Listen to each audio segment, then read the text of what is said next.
And you're listening to Outlook from the BBC World Service with me, Heather Payton.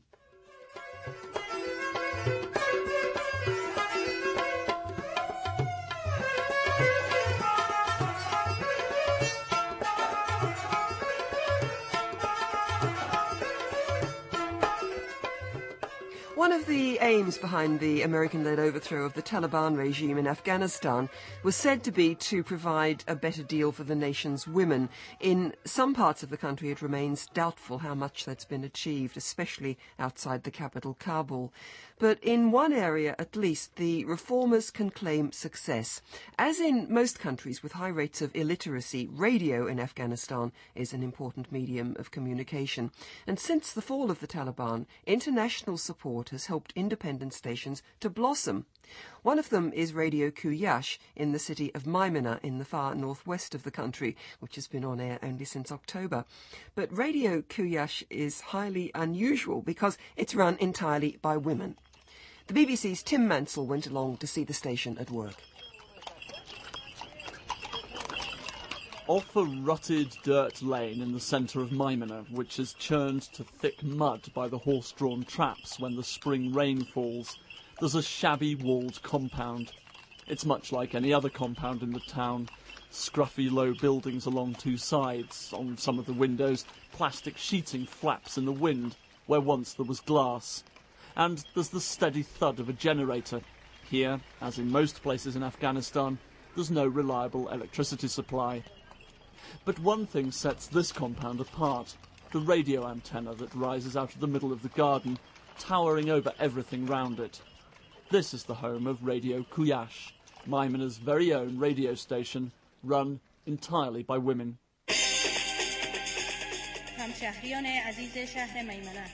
The station occupies 4 rooms of the low, yellow-painted building in the corner.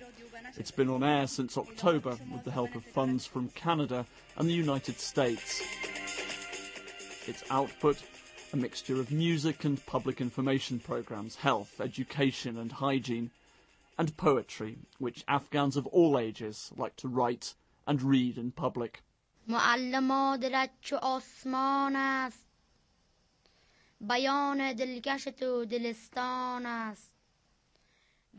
are 7 women on the staff, 3 of them in their early 30s, the rest just out of school.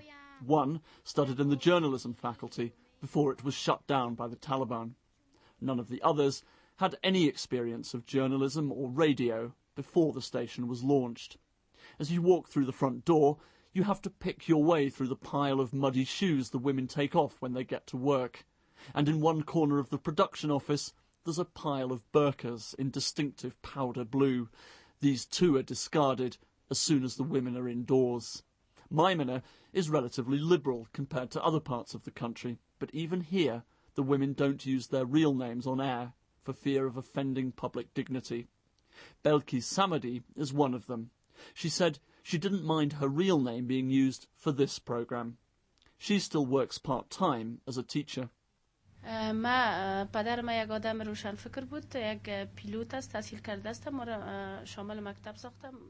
My father was an educated man. He was a pilot, and he was a very open-minded person, so he didn't impose restrictions on me. In fact, he encouraged me to go to school and university, and after I finished studying, I became a teacher. And I was very fortunate to find a husband who was also an open-minded and educated man. He even helps me with the household chores, and he's never tried to restrict what I do. We have an understanding. If he's good to me, then I'll be good to him. But if he treats me badly, then I'll treat him badly. Journalism has made new demands on these women. For example, going out into the community to collect material for broadcast. Often they're reluctant to leave the station for fear of public ridicule. But slowly they're learning that this is part of the job. At the moment, they're being mentored by Leslie Knott, a trainer from the Canadian media institute Impacts. Leslie's keen to encourage the women to get out and about, and the day I was there, she took them down to the local women's prison. Good morning. Good morning. How are you? Radio Qoyaash. Vale. We're looking to speak to the man in charge here who can help us set up an appointment to speak with some of the female prisoners.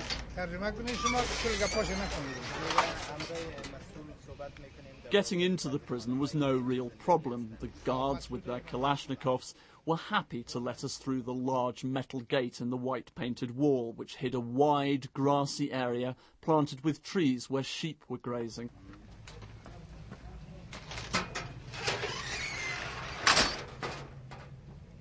We have now just walked into a cell without any sort of protection or whatsoever and are standing beside the prisoner. There are 2 women in the cell. It's very small, maybe 4 meters by 2 meters, carpets on the floor and some mattresses. No lighting at all. Hello, we are from Radio Qoyaash, and we at Radio Qoyaash are putting together a program and would like to include women who are in jail in Maimana as part of the program. The prisoners spoke in subdued tones, but seemed unsurprised by our visit, and agreed that the women could come back and do interviews with them. من احساس ناراحتی میکنم به خاطر که ما تا هنوز جای مصاحبه نرفتیم دیگه. اولین بار است که اینجا آمدیم اینه. I don't feel well here because it's the first time we came here and I haven't been to such a place before. Do you feel comfortable enough that you could come and do an interview? بله. After Balio means yes. The first woman of that man didn't have a baby. The first wife couldn't have a child. Yeah, couldn't have a child. Even Back at the radio station, Leslie's translator, Amrullah, is reading out a letter that's just been delivered. just beating her. And my husband always beating me that I have given to your father this amount of dollar. The reason was that you should bring child. And my husband said that I will kill you because you're a fruitless woman. It's a heart-rending tale written by a girl who says she was forced into marriage at the age of 17 after an unhappy childhood. Her father, she says, never forgave her for not being a boy. Her husband came from faraway Kandahar and already had one wife. He took her to Kandahar, and when she failed to produce a child, he beat her and then abandoned her, marrying a third woman and going to live with her in Pakistan. I wondered if the station received many letters of this kind. Well, we get letters every day, but not usually as descriptive about their life story as that. But it makes me feel, well, it shouldn't make me feel happy to hear that story, but it does make me feel inspired that they feel comfortable enough to write their story and that they'll come to Radio Qoyaash with the story so it then can be broadcast for other people to hear. So, what effect has Radio Qoyaash had on the people of Maimana in the short time that it's been broadcasting? A question for Karima Hamid Faryabi, a doctor by profession, who now works for the United Nations in Maimana. Just this radio is recently started, but already you saw the effective of this radio. So let's say in this short period already impact has been shown. You say it's very important. Why is it important? One thing is women are talking in this radio. They can able to broadcast their own idea, their problems, and there's a center for them to support them. And every woman can hear also. And who's listening to this mix of music and chat produced by women? Well, out in the bazaar, there aren't many women anyway. This is a traditional society, and all business is conducted by men who sit by the roadside in front of vast piles of raisins and oranges. But plenty of them are listening to the radio. This is a group of young men in the bazaar in Maimana, 2 or 3 of them sitting round listening to Radio Qoyaash. Do you know that Radio Qoyaash is a radio station that is run by women and all the broadcasters there are women? We are waiting when the Radio Qoyaash will start. It is good both for men, for women, for youths, so we are much interested to listen. And Tim Mansell was our reporter at Radio Qoyaash in northwest Afghanistan. Now, I apologise for this next item in advance if it makes you feel a bit queasy, but on Outlook this week we've been talking at great length about spitting. It all started with a survey in Beijing that revealed how much people there hate their fellow residents spitting in public. Then this week we heard from an Outlook listener in the Netherlands complaining bitterly about people who spit while riding their bikes. On one occasion, she says she ended up wearing it, and people who blow their noses without a hanky. This prompted another listener, Leslie van den Bullock, to get in touch from neighbouring Belgium.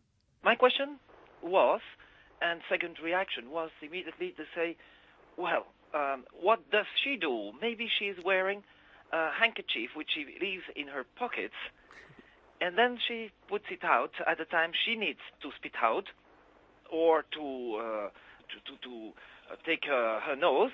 And what about the mucus which is being put in that? You know, she's putting all this back in her, probably in her pocket. Yeah, this is the problem, isn't it? And it's just awful to think about that as well. So I agree, it's a bit improper to spit in public, you know, or on the field, or when you're biking in the streets and everything. But that's the outward thing. But what the lady is doing is, in fact, not showing it to the public, but putting it into herself. And I wonder how many bacteria she's keeping in that. And will she be waiting until it's in a hard form, or until next week, or what? It's making me feel quite ill, Leslie. Yes, it's absolutely also amazing. The other problem, presumably, is when you wash the hanky, isn't it? I mean, do you put it in the washing machine with your best clothes? Yes. That's also the point. Ugh. Because, well, with what will she be putting it? So you know, what's the problem? With the textiles of her new wardrobe, or with her husband's trousers? You know. So what's the solution? What should we do you think? I've been for some time working with Japanese, and these are very, on the top of hygienic level. And the solution is just to use the paper tissue. Ah, yes, and throw it away after. Would you throw it away after? Yes. And that would be, frankly, a very good way to do.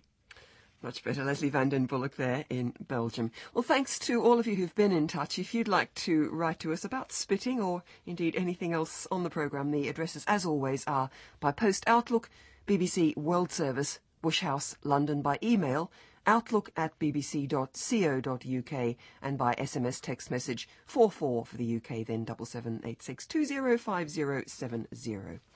Tomorrow in Outlook, we'll be hearing from a Congolese doctor who's been treating patients infected with the deadly Marburg virus in Angola, which has so far killed over 200 people.